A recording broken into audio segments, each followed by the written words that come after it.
Ikan patin dikenal sebagai komoditi yang berprospek cerah, karena memiliki harga jual yang tinggi. Hal inilah yang menyebabkan ikan patin sering diminati oleh para pengusaha untuk membudidayakannya. Ikan ini cukup responsif terhadap pemberian pakan. Pada pembudidayaan standar, dalam usia 6 bulan ikan patin bisa mencapai panjang 35-40 cm. Seperti halnya ikan lele, ikan ini tidak membutuhkan perairan yang mengalir untuk membesarkan tubuhnya. Pada perairan yang tidak mengalir dengan kandungan oksigen rendah pun sudah memenuhi syarat untuk budidaya ikan ini. Video kali ini akan membahas tentang budidaya ikan patin lengkap mulai dari awal hingga panen, sehingga cocok untuk pemula yang ingin merintis bisnis di bidang perikanan.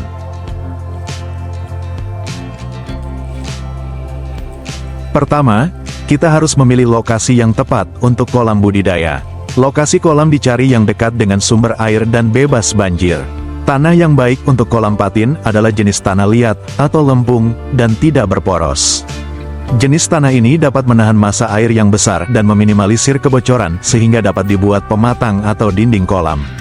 Selain itu, pastikan kolam mendapatkan sinar matahari yang cukup. Kemiringan tanah yang baik untuk pembuatan kolam berkisar antara 3-5% untuk memudahkan pengairan kolam secara gravitasi. Kemiringan ini sangat berguna ketika kita akan mengganti air atau saat panen. Kualitas air untuk pemeliharaan ikan patin harus bersih, tidak terlalu keruh dan tidak tercemar bahan-bahan kimia beracun seperti minyak atau limbah pabrik. Meskipun ikan patin bisa hidup di berbagai kondisi air, kita tetap harus memberikan lingkungan yang baik agar ikan bisa tumbuh dengan optimal. Luas kolam tergantung jumlah dan intensitas pengelolaannya.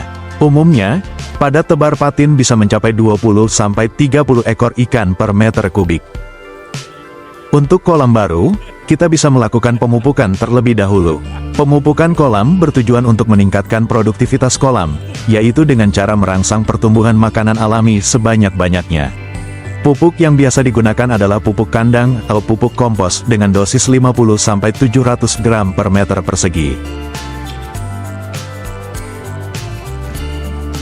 Bibit yang baik berasal dari induk yang baik juga. Induk yang ideal adalah dari kawanan patin dewasa hasil pembesaran khusus di kolam, sehingga dapat dipilihkan induk yang benar-benar unggul. Benih ikan harus dipilih yang sehat, yaitu bebas dari penyakit, parasit dan tidak cacat. Pilih bibit dari tempat pembenihan yang terpercaya dan memiliki reputasi baik, terutama yang memiliki sertifikasi dan melakukan pemijahan secara terkontrol.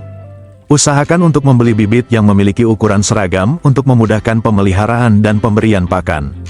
Hindari bibit yang terlalu kecil atau terlalu besar dibandingkan dengan yang lain, sehingga mengurangi tingkat persaingan yang tidak seimbang. Jenis pakan yang digunakan bisa berupa pakan buatan seperti pelet terapung dan pelet tenggelam, atau pakan alami seperti cacing, serangga, dan plankton. Pelet terapung sangat ideal karena bisa mengapung di permukaan air, memudahkan kita mengamati ikan saat memakannya sehingga dapat mengontrol jumlah pakan yang diberikan agar tidak berlebihan. Meski juga bisa digunakan, pelet tenggelam cenderung tenggelam ke dasar kolam, membuat kontrol jumlah pakan yang dimakan oleh ikan menjadi sulit. Pakan alami seperti cacing dan plankton merupakan sumber protein alami yang sangat baik untuk ikan patin, sedangkan sayuran dan sisa makanan bisa diberikan sebagai tambahan, asalkan bebas dari bahan kimia atau pestisida. Frekuensi dan jumlah pemberian pakan juga penting untuk diperhatikan. Benih umur sehari belum perlu diberi makan tambahan dari luar karena masih mempunyai cadangan makanan berupa kuning telur. Pada hari ketiga mulai diberikan pakan. Pada tahap larva sebaiknya diberikan pakan 4-6 kali sehari dalam porsi kecil untuk memastikan pertumbuhan optimal, sedangkan ikan patin dewasa cukup diberi pakan 2-3 kali sehari. Jumlah pakan yang diberikan untuk anak ikan sekitar 5-10% dari berat tubuhnya per hari, sementara untuk ikan dewasa sekitar 3-5% dari berat tubuhnya per hari. Periksa kondisi ikan dan sesuaikan jumlah pakan jika diperlukan. Pakan bisa diberikan secara manual, dengan menebar langsung ke kolam pada waktu yang sudah ditentukan, atau menggunakan alat otomatis yang bisa memberikan pakan secara teratur dan konsisten, cocok untuk kolam dengan jumlah ikan yang banyak. Hindari memberikan pakan berlebihan karena dapat menyebabkan sisa pakan mengendap di dasar kolam, menurunkan kualitas air, dan menyebabkan penyakit. Melakukan rotasi jenis pakan juga membantu memenuhi kebutuhan nutrisi yang beragam dan menjaga nafsu makan ikan. Kesehatan ikan patin juga harus diperhatikan dengan melakukan pemantauan rutin terhadap tanda-tanda penyakit dan kondisi fisik ikan.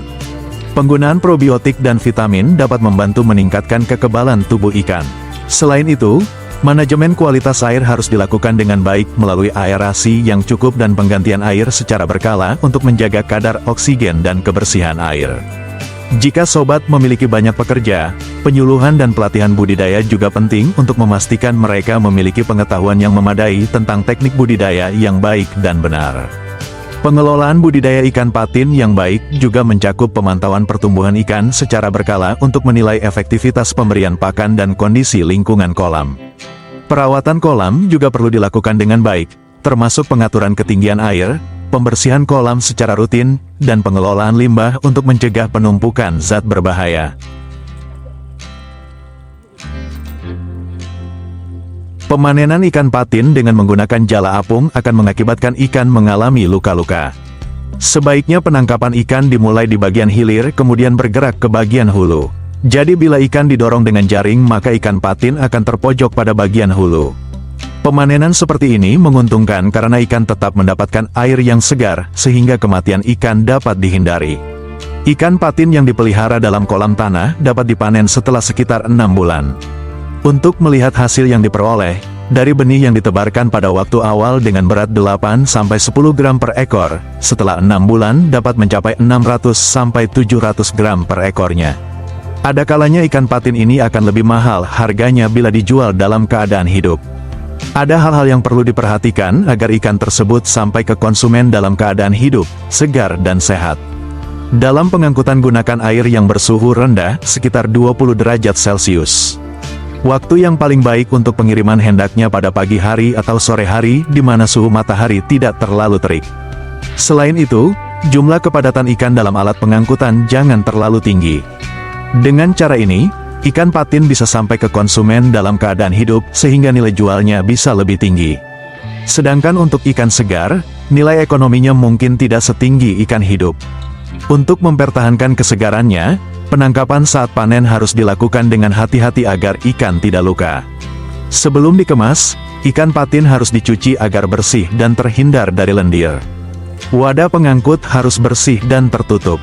Untuk pengangkutan jarak dekat kurang dari 2 jam perjalanan, dapat menggunakan keranjang yang dilapisi dengan plastik. Sedangkan untuk pengangkutan jarak jauh digunakan kotak berbahan besi atau fiberglass. Ikan diletakkan di dalam wadah yang diberi es dengan suhu 6-7 derajat Celcius. Gunakan es berupa potongan kecil-kecil dengan perbandingan jumlah es dan ikan 1:1. Dasar kotak dilapisi es setebal 4-5 cm. Kemudian ikan disusun di atas lapisan es ini setebal 5-10 cm, lalu disusul lapisan es lagi, dan seterusnya.